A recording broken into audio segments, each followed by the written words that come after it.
Bisa lama, kok cepet gitu. Tapi kita bakal bahas lebih dalam lagi ketika sudah menunggu di dalam in-game. Karena tanpa berlama-lama kita bakal langsung menuju ke game pertama kita. Ini dia Miramar dengan dua perwakilan kita, GD dan juga BTR bakal bertanding sepanjang 5 game pada hari ini. Oke, let's go buat teman-teman yang lagi nonton. Jangan lupa diberikan hashtag IndoPride, gaspol, dan juga pencet tombol like-nya. Minimal 20.000 like. Seperti biasa untuk menguji kekompakan komunitas PUBG Mobile di Indonesia. Flight Path dari arah Torre Ahumada menuju ke arah Los Higos tentunya menguntungkan lah untuk semua sisi drop zone. Hanya butuh beberapa pergerakan mungkin untuk tim-tim yang punya drop zone di arah La Cobreria, El Pozo, Monte Nuevo, ataupun ke arah sekitar Ladrilera. Tapi dengan arah pesawat seperti ini sangat menguntungkan bagi tim-tim yang turun bagian atas. Dan iya, lihat, Torre Ahumada hari kedua langsung diisi oleh tim Secret tanpa berlama-lama. Satu tim maksudnya? Nggak, maksud gua kayak satu pemain doang dari tim Secret yang menuju ke arah Torre Ahumada gitu. Sisanya lebih bermain ke arah scrapping dan juga itu Cruz Del Valle, ya. 2 kota mereka ambil. Iya, wow. Tapi kalau dengan info ini, bahwa kampung militer tiada berangka kosong, mungkin menyebarnya satu orang satu kota. Mungkin bisa kayak gitu sih. Ini bakal jadi mapping mereka untuk di game-game berikutnya tentunya, karena Secret sendiri ada di grup E bersama dengan DRS, GD dan juga FaZe Clan, di mana hari ini mereka bermain 5 game full. Berarti akan ada 3 kali Miramar yang dimainkan oleh grup C dan juga grup D. Betul, tapi kita bakal lihat juga dengan masuknya hari kedua, sudah banyak banget nih adaptasi dilakukan oleh tim-tim, apalagi dengan berjalannya game demi game pada hari ini. Dari BTR pun kali ini nggak langsung menuju ke arah Puerto Paraiso, mereka melakukan scrapping di bagian selatan dari LL-nya, menyebar, mencari looting, mencari kendaraan, tapi dengan zona seperti ini, mungkin mereka bakal menuju ke Puerto Paraiso, baru looting lagi dan akhirnya masuk ke arah center zone. Tapi sebelum itu pas, kita kan lihat kemarin metanya itu center zone banget. Ya. Hampir semua tim itu kayak ke tengah. Betul. Itu yang membuat gue punya teori. Itu kalau banyak banget kemarin tim yang tusun di awal-awal, ataupun tusun yang mendadak, yang kata lu semenit rata gitu. Itu punya mindset yang malah nggak sehat. Dalam arti kayak, wah semua tim main ke tengah, gue nggak boleh kalah cepet. Adu cepet, malah yang ada hilang tempo gitu. Bener itu yang harus dipertimbangkan juga mungkin untuk beberapa tim yang tiba-tiba bermain cepat. Tapi entah kenapa ya, gue ngeliat kayak permainan cepat semua tim yang ada di PMGC ini itu efektif loh, Flo. Udah bisa dibilang meta belum sih untuk main tengah di PMGC ini? Atau belum karena masih hari pertama? Menurut gue kayak orang terlalu ibaratnya ya mengagungkan main center zone sih, menurut gue pribadi. Karena main center itu nggak segampang yang orang kira, nggak seenak yang orang kira juga. Iya, kalau dapet zona enak. Kalau misalnya nggak dapet zona, kita kejepit di antara banyak banget tim kiri kanan depan belakang, semua nembak-nembakin mobil kita, ban kita kempes. Sekali zona mental itu PR banget. Kayak gini kemarin, mereka nggak main center zone. Mereka puterin blue zone, puter kanan, ada ke bagian utara, zona mental ke mereka. Betul. Dan mereka ada di pinggir zona, bisa mengibaratnya menguasai pinggir-pinggiran zonanya. Nah, kebetulan lu bahas GD gitu. Gue jadi pengen bahas kalau kemarin gue ngelihat gameplaynya GD itu agak berbeda dengan yang... Woi, nggak bentrok. Enggak, kan dengan kemarin. Udah selesai. Kolot-kolotan yang mereka tahu ternyata nggak main ya. Mereka satu grup nggak sih? STE sama Dead AA grup A main. Enggak, emang DE-nya lepasin pas kemarin. Kan mereka menang sekali. Yang kedua kali dilepasin. Oh, yang ditunggu di luar ya? Tapi malah ibaratnya diserang balik. Si Yuyang yang pakai shotgun. Ya betul. Itu kalau nggak salah Kuyang. Namanya Yuyang. Entah kenapa gitu gue bilangnya enakan Kuyang gitu, apalagi gerakan dia yang tiba-tiba geragas banget. Nama boleh Yuyang, tapi ngerinya kayak Kuyang. Itu dia. Orang kalau ngeliat Kuyang kabur kan, takut diputer-puterin. Nah itu orang ngeliat Yuyang kayak gitu rasanya. Sama aja gitu ya? Sama aja, rasanya horor banget gitu. Oke, balik lagi ngomongin GD yang gue lihat kayak gameplay mereka tuh berbeda. Tempo yang mereka mainin, yang biasanya mereka bermain di outer circle, mereka main di pinggir circle. Ini tuh mereka bener-bener bisa mainin temponya mereka untuk di hari pertama kemarin. Terbukti dengan hasil yang mereka dapatkan untuk di 3 match yang mereka mainkan kemarin, hashtag 10, hashtag 6 dan hashtag 5. Ya, menurut gue stabil sih. Bukan hasil yang ibarat dominan banget. Betul. Tapi bukan hasil yang jelek juga. Kemarin dari GD minimal dapetin 6-8 poin seronde. Ya, betul. 6-8 poin menurut gue udah oke banget. Dan mereka pun masih masuk ke top 16. Betul. Ya baik lagi weekday. Jujur aja sih kita ngomong weekday ya. Mau nomor 1 kek, mau nomor 16 kek, nggak ada hasilnya gitu kan. Yang penting masuk ke Super Weekend dulu. Kalau cuma ngincer grand final, kalau ngincer hadiah mingguan, tentu weekday pun dihitung. Betul, makanya tinggal ngelihat goals dari masing-masing tim gitu. Karena ada yang punya target jangka panjang, ada yang kayak, aduh yang penting lolos dulu dah. Masalahnya nggak bisa ke final nih kalau nggak ke Super Weekend nih. Jadi ya setengahnya kita harus dapetin slot Super Weekendnya dulu 2. Buat BTR dan juga buat GD Kids di pagelaran PMGC ini. Tapi menurut gua dari GD adaptasi luar biasa sih kemarin ya. Permainan mereka juga cukup agresif dan pada game terakhir mereka berani untuk mulai muterin Blue Zone. Ya, betul. Mereka udah mulai berani mengambil keputusan. Kayak lebih fleksibel nggak sih gameplay yang mereka mainkan untuk di hari pertama kemarin buat GD-nya? Iya. Kalau BTR menurut gua mereka agak sedikit ragu gitu. Yang biasanya mereka kalau circle-nya menguntungkan mereka biasa ambil tengah. Kalau circle-nya kurang menguntungkan mereka juga main cepat untuk kontrol pinggir zonanya dulu. Tapi kemarin gua ngelihat gameplaynya BTR yang seperti itu. BTR itu kan dari farm. Yap. Kemarin tuh yang game yang banyak dikritik ya. Yang gue baca itu mereka ketika nabrak ke arah rumah jamur yang ada RC. Oh iya, gua tahu itu. Nah, mereka main cepat. Kalau gue pribadi gitu menganalisa ya, itu sulit karena kan mereka dari farm, tabraknya itu kan di area Gatka, kiri banget gitu. Oke. Dan menurut gue kayak apa yang mereka lakukan itu mungkin karena adaptasi melihat tim-tim lain tuh main cepat banget, jadi pengen ikutan cepat juga. Cuma tentu gue dari BTR ya, namanya udah pernah jadi juara dunia, udah punya pengalaman segudang juga dengan pemain yang mayoritas veteran. Betul. Gak mungkin lah mengulang hal yang sama lagi pada hari ini menurut gue pribadi. Hari ini mereka pasti belajar, mereka juga pasti evaluasi dan bisa memaksimalkan gameplay mereka. Dan Daybot dapat memaksimalkan gameplay kali ini.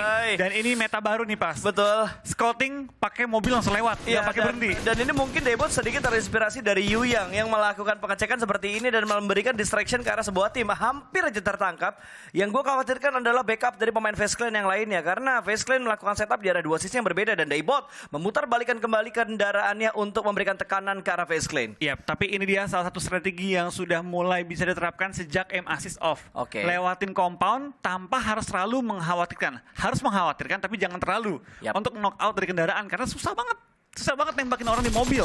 Daybot karena kendaraannya ledakan, dia stuck di tengah-tengah ladang, tapi backup dari Satar dan kawan-kawan sudah ready untuk seorang Daybot. Daybot kali ini bakal bertahan dan Korpa yang tadi pengen langsung lontarkan granat malah terkena covering fire dari anggota GD lainnya. Betul sekali, bahkan Korpa kali ini bakal melakukan lemparan granat dari arah sebelah kirinya. Tidak sampai menuju ke arah seorang Daybot, tapi Tony K dengan setup smoke-nya menutup angle dari arah Satar. Dan kali ini tembakan dari Tony K berhasil mendapatkan seorang Daybot dan Daybot dipulangkan menuju ke arah lobby. Sebuah pemikiran positif yang begitu bagus dari Tony K. Dia tahu di kirinya ada orang, dia smoke dulu, tutup angle-nya baru dia push ke arah Daybot-nya. Iya, tapi dia bakal kill juga dari seorang Korpai bakal langsung mundur dan menarik kali dari posisi fight-nya. Daybot di belakang karena lobby GD harus berjuang dengan 3 member mereka kali ini. Alright, kehilangan satu anggota di awal-awal. Kalau gue jadi GD gue bakal tarik mundur dulu, setup ulang lagi karena agak nge-split kali ini. Kalau kita perhatikan dari setupnya GD untuk nge-press ke arah Face Clan, bisa dapetin elimination ke arah Face Clan tentunya menguntungkan. Tapi menurut gue target yang harus dikejar sekarang adalah bermain objektif, kumpulkan placement point dulu, bermain stabil supaya bisa mendapatkan super weekend yang pertama. Betul, tapi baik lagi sih, super weekend ini menurut gue harga mati. Ya, semua harus tim ini mau lolos di nomor 16, mau lolos di nomor 1, yang penting adalah super weekend dulu. Kalau mereka mengincar untuk ke grand final, tentu di balik adanya poin untuk ke grand final, di balik ada poin menuju ke arah grand final yang pasti bakal diincar semua tim. Hadiah-hadiah weekly-nya itu juga luar biasa besar. Dan baik lagi ya, tentu semua tim pengen maksimalkan juga bagian dari prize pool $6 juta itu. Ya pastilah, itu duit yang tidak sedikit tentunya untuk $6 juta dari prize pool yang ada di BMGC. Dan kali ini fight lain sudah mulai terjadi, melihat STE dan juga For Rivals yang sudah mulai bertemu, sudah ada peluru panas yang mereka tukarkan kali ini. Bahkan kalau kita perhatikan, benar-benar komit tapping yang dilakukan oleh kedua tim dari jarak yang lumayan jauh dengan setup yang begitu perfect dari keduanya. Ya, tapi kita bakal lihat juga dari seorang Yu yang bakal mengintip terus ke arah tim For Rivals. Rich dalam posisi yang tidak terlalu baik dan sekarang anggota lain dari 628 Taushe sudah mulai melakukan flanking position, pengen coba menyebar juga, memastikan dari tim STE ini tidak dijepit dari angle-angle yang lain. Lihat tuh, dia mulai muter-muterin, cari informasi mana tempat yang masih dapat diisi. Tapi ternyata Taushe tidak terpantau oleh observer kita, meledak dalam sekejap. Entah di arah mana, tiba-tiba tadi begitu off angle, begitu kameranya pindah, dia meledak dan dipulangkan menuju ke arah lobby. Sebuah kejutan yang hadir begitu saja dan hilang satu pemain dari STE. Ada 2 tim mungkin yang bakal bertemu lagi, Flo. Kalau kita perhatikan di bagian atas, ada tim Secret dan juga DRS, di mana jalur rotasi mereka bentrok di luar circle yang kedua. Ya, kita bakal lihat juga dengan circle kedua yang pindah ke kanan. Tampaknya dari DRS, TS bakal fight. Ini fight yang menurut gue nggak terlalu worth it kalau sampai berkepanjangan. Tapi kayaknya komit deh. Kayak komit, ya makanya gue feeling juga komit ini. Tapi jauh banget dari arah zona. Sedangkan kalau kita perhatikan sekarang juga dari tim RC sudah masuk ke arah zona. BTR juga cukup nyaman di pinggir-pinggir Impala kali ini. Ya, dan Bigetron sudah mulai tersorot kali ini. Namun gue belum ngelihat ini ada berapa, Oh, Yuhai main. Yuhai Boy main. Berarti yang diganti siapa? Ryzen kah? Liquid kah? Ada Yuhai yang bermain untuk di game pertama kali ini, Flo. Ada Yuhai, Zuxi, Luxi, Ryzen, berarti Liquid yang tidak bermain untuk hari yang kedua. So, di mana Secret sudah berhasil mendapatkan satu knockdown dan ada trade knock yang terjadi. Jumper juga takedown oleh tim DRS. Belum ada confirm elimination karena belum tertangkap oleh kamera kita juga. Ya, kita bakal lihat juga dari tim BTR sudah mulai pindah pelan-pelan, tapi kendaraan mereka cukup terbatas. 3 kendaraan yang terpantau kali ini berdekatan juga dengan seorang Nichil yang tadi mungkin narik dari fight-nya. Dari BTR sudah masuk ke arah compound, cukup center ke arah zona juga. Sudah nyaman untuk zona-zona ke depan. Betul. Ryzen dan kawan-kawan kali ini kedatangan dari seorang Yuhai yang bermain pada hari ini. Oh ini dia pas tadi kita momennya. ngomong lagi enak-enak rotasi, display rame-rame. Betul, itu seperti yang biasa dilakuin sama BTR sih. Ngepron 2 orang, 3 orang, tembak bareng-bareng, jangan kasih napas mobilnya lewat. Dan ini dia proses pertempuran antara tim Secret dan juga DRS, di mana ada Mafia Ninja yang sudah mulai melempar granat dan berhasil mendapatkan 1 kit. Tumbang di dalam smoke, bahkan salah satunya sudah dimakan oleh Playzone. Di arah lain, Bigetron berhasil mendapatkan 1 pemain dari Gede Star. Tumbang di tangan Bigetron namun belum tertangkap oleh observer kita. Masih fokus ke arah Secret dan juga DRS, di mana jarak mereka tidak terlalu jauh dan DRS tidak ada yang knockdown sama sekali saat ini. Ada tembakan ke arah iShot dan iShot masih bisa terselamatkan, tapi Fredo sudah tersandwich oleh 3 angle DRS. Iya, dari iShot sekali ini dalam posisi yang tidak terlalu baik. Nichil sudah berseberangan juga dengan tim BTR, tapi Fredo yang tadi kita bilang terjepit sekarang juga knocked out oleh lontaran granat dari tim DRS. Kedua tim ini menurut gua nggak terlalu diuntungkan juga karena sakitnya Blue Zone sudah mulai mengikis nyawa mereka dan arah mereka ke zona cukup jauh kali ini. Tapi Kit di belakang karena lobby kali ini menyisakan iShoot. Seorang diri bertahan di area Blue Zone. Yap, kali ini masih fight di bagian Blue Zone. Nggak tahu ada berapa banyak healing yang mereka punya untuk kondisi saat ini juga. Karena menurut gua fight dari Blue Zone akan sangat memakan kebutuhan healing mereka. iShot masih meng-cancel niche yang ada di tangannya. Kali ini bakal dikokangkan kembali 1, 2, 3, 4 dan di-cancel lagi. 4 detik belum dilempar oleh seorang iShot. Masih memperhatikan dan mendengarkan kira-kira bergerak ke arah mana vehicle yang dimiliki oleh DRS yang cukup dekat dengan last man dari tim Secret ini. Iya, tapi dari RC mau terpantau juga sedang merotasi dan cukup berdekatan dengan tim Infinity yang ada tepat di depan mereka. Infinity mengisi bagian low ground, tampaknya mereka mau menyebar juga. Sudah ada player Infinity yang memberi info bahwa tim RC mendekat ke arah mereka. Di lain sisi, Infinity dengan Gotham yang sudah menahan posisi sekarang mereka. Dari seorang Nuzi sudah flank ke arah yang berbeda. Zona perlu menutup. Kemana kamu zona 3 mental dan ternyata menuju ke arah Impala. Di mana dari GD dan juga BTR sangat nyaman dan Impala totally kosong, nggak ada yang isi sama sekali. Gua nggak kaget kalau tim seperti RC akan muter dan ngisi bagian high ground Impalanya. Ya, ini bakal ada momen-momen pengikisan masalah juga menurut gue dengan circle yang menuju ke arah Impala. Dan harusnya tadi GD kalau misalkan mereka nggak pergi terlalu jauh dari Impala, mereka bisa menguasai daerah ini lebih bagus lagi. Tapi mereka sudah mulai berpindah tempat, bahkan dari GD mereka sudah kehilangan 2 anggota mereka. Dan STE terpantau oleh Nikma. Belum ada tapping fire yang diberikan oleh seorang Hamodi kali ini. Masih menahan sabar dan belum bertembakan dari seorang Hamodi. Ini Hamodi apa? Hamdi. Oh, Hamdi. Hamdi. Kenapa gue bilangnya Hamodi? Hamdi, bukan Hamodi. Dan kita bakal lihat juga tampak dari seorang Pops 007 tertangkap kali ini dan terknock out. Sedangkan dari tim BCS, Skylar, Justice, Tomato, dan Zasi bakal terus melakukan spray down dan lengket banget aimnya. JSper langsung harus melakukan proning di balik kendaraan, tapi ada juga backup dari anggota MSC lainnya. Dari MS Chonburi tidak membiarkan Zasi menumbangkan Jasper begitu saja. Betul, Zasi butuh proses untuk melakukan healing, sementara Pop sudah dipulangkan menuju ke arah lobby. Kali ini MS Chonburi masih memberikan tekanannya menuju ke arah BCS. Dan BCS bahkan mendapatkan 1 dan Jasper ditumbangkan dengan tidak terlalu sulit. Free angle dari Razusi dan berhasil kembali mendapatkan 1 pemain dari tim MS Chonburi. Sebuah kerugian tentunya untuk MS Chonburi karena mereka sudah kehilangan 2 anggota mereka. Iya, dari MSC megang high ground advantage tapi kehilangan 2 member mereka. Berpindah kali ini ke arah BCS yang terus melakukan fight ke tim-tim sekitar. Menggunakan high ground advantage untuk coba mencari info juga ke sekitar mereka. BCS sudah masuk ke pinggiran zona. Ya, ini BCS berarti ngontrol 2 tim ya. Dan tadi kalau nggak salah 1 pemain dari Dead Ice berhasil diamankan oleh Bigetron. Bigetron sudah mendapatkan poin pertama mereka dan kali ini BCS bakal langsung tabrak ke Justice yang sudah membuka jalan untuk BCS. Mereka sedikit demi sedikit berkat menuju ke arah compound milik Dead Ice, di mana Dead Ice sudah kehilangan 1 anggota mereka. Zusi semakin mendekat kali ini, follow up dari 2 pemain lainnya juga sudah mulai datang. Dan For Evils di arah lain mereka bertemu dengan STE. Headshot tadi namun belum dipulangkan menuju ke arah lobby. Lihat Justice Flow rapi banget. Dia langsung touchdown ke bagian gudang hijau untuk memberikan pressnya ke bagian depan, tapi ternyata berpindah sedikit menuju ke arah STE yang sedang berperang kali ini. For Rivals mengamankan bagian lower ground-nya cukup dekat dengan pemain dari Nova. Happy birthday! Kali ini bakal ada close combat. Dan AP masih menjaga jarak di bagian sebuah lower ground yang masih belum terlalu komit untuk melakukan fight. Tapi ada backup dari bagian belakang. Agak sedikit Yola maju ke depan dan backup dari Nova. Order berhasil menjatuhkan seorang AP, bahkan langsung dipulangkan menuju ke dalam lobby. Yap, tapi dari AP dan juga Apple nggak bisa kemana-mana. Apple bahkan terkena granat. Kali ini hanya bisa bertahan di bagian lower ground. STE Stalwart mendapatkan kali ini dari seorang Apple. Langsung ditumbangkan dan bisa disecure poin mereka. Sedangkan dari tim Nigma mulai terpantau juga ada di pinggiran circle. Harus tabrak ke arah tim DRS yang menjaga pinggiran-pinggiran circle-nya. Betul. Zona ketiga menutup, zona keempat. Zona yang kemarin menjadi zona paling krusial. Yang menentukan juga prestasi kita sampai ke late game. Ya, ini kayaknya bakal ada pengikisan massal dengan kondisi zona yang kembali lagi menuju ke bagian kanan, di mana bagian barat dan selatan sudah cukup ramai kali ini dari arah tim DRS. Nima sedikit melakukan pengitipan ke bagian atas, tapi granat dari seorang Lord masih ada di bagian tangan dan dilemparkan begitu saja. Nima tidak jadi memberikan sebuah tembakan komit ke arah Lord, tapi Lord kembali lagi berhasil diamankan oleh pemain-pemain DRS yang lainnya. Dua ter-take down, bahkan ternyata Nima yang menjadi eksekutor untuk seorang Lord. Kembali pecah fight yang ada di pinggiran Blue Zone untuk Blue Zone yang keempat. Wow, pecah banget. Ini zone keempat biasa adalah zone di mana semua tim akan menaikkan tempo mereka kalau mau ke tengah dan juga mempersiapkan diri mereka untuk berperang. Andaikan mereka ada di pinggiran circle, DRS berjarak 400 meter ke arah zona, tapi lihat, mereka belum ada rencana mau melepaskan tim Nigma. Apalagi di kesempatan juga bagi mereka memaksimalkan poin.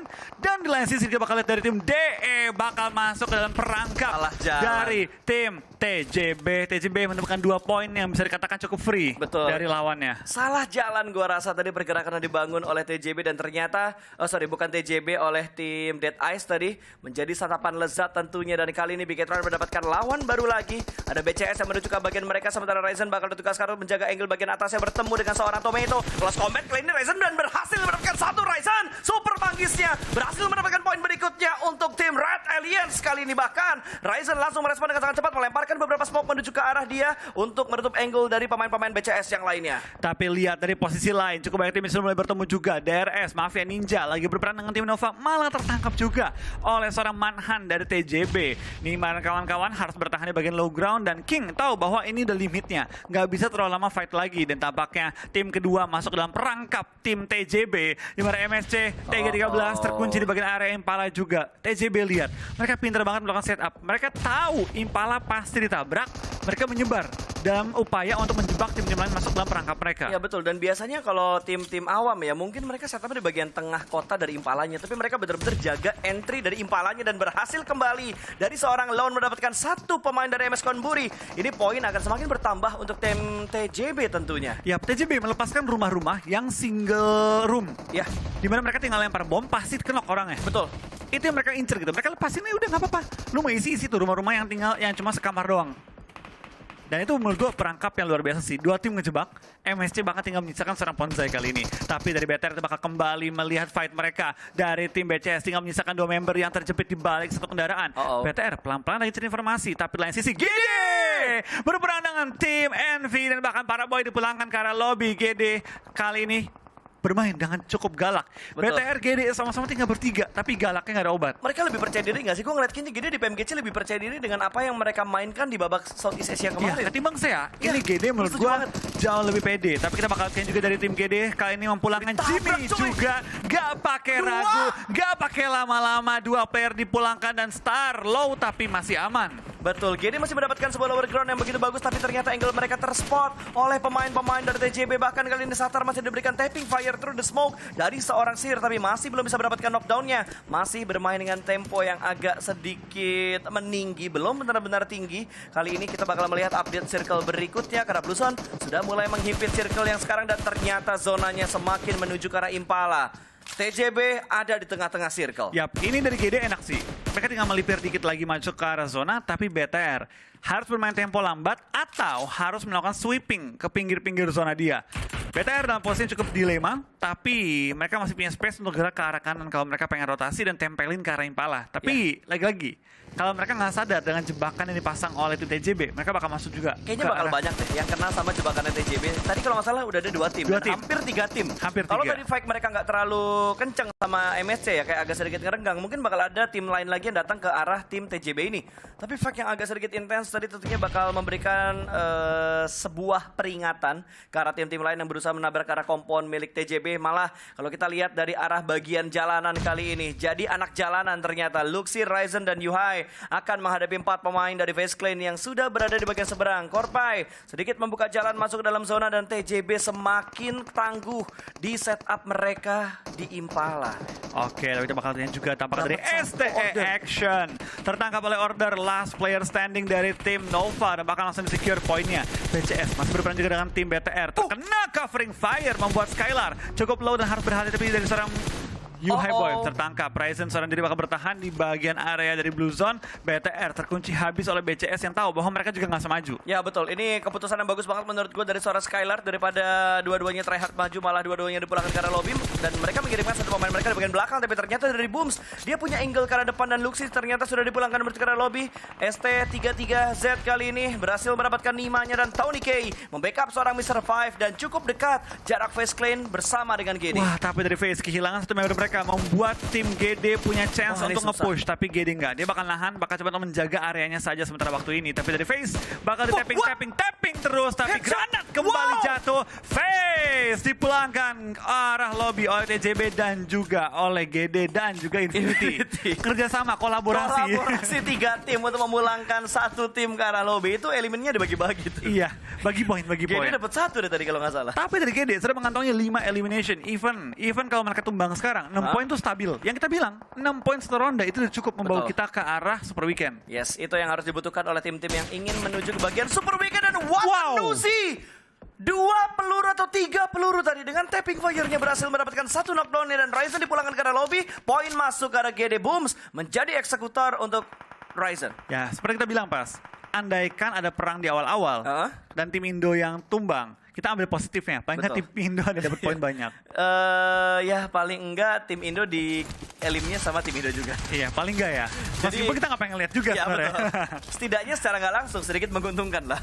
Satu pihak. Nggak terlalu sakit hati lah kita ngelihat Iya. kayak tim Indo bagi poin sama tim Indo. Daripada tusen sama tim lain. Betul sekali. Tapi ya, tentu BTR harus kembali step up. Kita juga harus mendukung dari tim BTR juga tim GD masuki 4 game selanjutnya. Masih ada 4 game, masih ada waktu untuk mengejar poin juga. Yap, masih banyak kesempatan yang bisa dimanfaatkan tentunya. Sementara kali ini GD berusaha untuk membersihkan area pinggir mereka dulu sebelum mereka masuk ke dalam zona. Mereka sebenarnya tinggal dikit lagi sih masuk ke dalam zona. Tapi di depan mereka ada 2 tim berbeda. Tapi kalau gue jadi mereka, kayak gue tabrak pemburu deh. Ya, Gue bakal cari informasi. nggak bisa. Lu harus ngebersihin kirinya lagi dulu. Entah lu bersihin Infinity-nya atau lu bersihin yang area mananya dulu. Karena kalau nggak kayak gini, ini bakal YOLO banget buat GD-nya. Dan Cuma, GD, kalau gini kan dia punya informasi, Infinity udah maju ke kota. oke. Kita bisa ngisi tempat Itu Infinity. kiri-kiri siapa sih, Bang? di bait. Ini di bait. Infinity maju, dikira kosong. Makanya Ya. majuin nih GD sekarang. Betul, GD bakal langsung tabrak. Tapi mobil sudah mulai berasap kali ini. Dan harus turun dari arah mobilnya. 2 pick mungkin bakal menuju ke arah sebelah kanan. Front shoot dari seorang Booms. Masih belum bisa mendapatkan sebuah knockdown. Tapi Mela berhasil diamankan. Dan 2 di takedown begitu saja. Satar cari poin. Dapat 1, nice. Tinggal 1 lagi di sebelah kanan. Mela mungkin yang bakal dipulangkan ke arah lobby dan berhasil. Ini bisa bergerak tapi YOLO banget. Mobil sudah terbakar dan area mereka juga agak sedikit terbuka. Masih ada 1 pemain STE yang bisa memberikan tekanan yang menuju ke arah Satar. Harus melakukan healing secepat-cepatnya. Momentum mereka sudah tidak banyak lagi. Iya, tapi lihat dari tim GD harus menahan menghadapi seorang Skry yang punya cover dan GD nggak punya Ya. cover. Belum sih bilang karena lobby 2 player masih bertahan, tapi Skry hampir tertumbangkan juga oleh TJB yang kali ini secara nggak langsung lagi membantu tim GD. Ya, mau nggak mau ini harus di-retake tempat dari seorang Skry. Di balik sebuah, Sheka. Atau di balik sebuah, apalah itu namanya, gue nggak tahu. Shake lah, kita anggapnya Shake lah. Dan ternyata Satar diamankan oleh seorang Skry. Masih ada seorang Nichil yang bakal close combat kali ini mengganti dengan second weapon. Namun ternyata tinggal 8 peluru di arah Scar L-nya. Apakah bisa mendapatkan sebuah knockdown kali ini? Oh, pelurunya habis Ternyata juga. Pelurunya habis juga. 8 peluru tidak cukup untuk memulangkan Skry ke arah lobby. Nice try Nice untuk try. 2 tim Indonesia. Nice try untuk BTR dan juga GD pada game pertama kali ini bisa terlihat semua tim kesulitan masuk ke zona ke arah Impala. Yang mentalnya tuh galak lagi pas. Aduh. Ini circle-nya bener-bener ngebuat semua tim kerepotan ya. Masalahnya itu dari TJB dia ngejaga entry-nya banget, Flo. Dan yang gue bilang, mereka ngejebak beberapa tim dan sekarang semua tim yang masuk itu dalam kondisi yang tidak terlalu sehat.